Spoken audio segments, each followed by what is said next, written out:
Reverend Oliver Omanson, why do you support John McCain?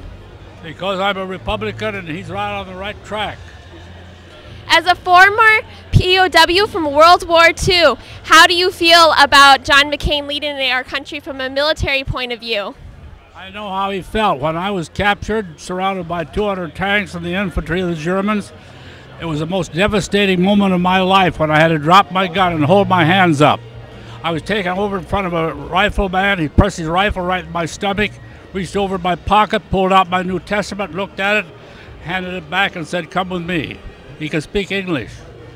From that on, it was a kind of a hellish 19 and a half months.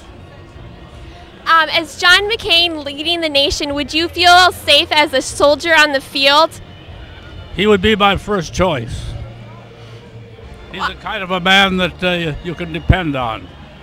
And it's very scary out there. The day that I was liberated by the 5th Armored Division before the war was over, and it was the most happy time you can't imagine. Suddenly, here I am, a prisoner of war on one hand, and suddenly I am free.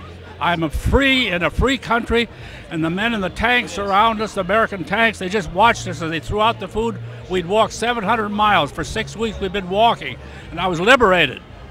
I had my furlough, I came home, and I was outfitted to go to Japan. And then the big bomb was dropped, and I didn't have to go to Japan. I guarded German prisoners of war until I was out of the Army some 3.5 years later. That's my story.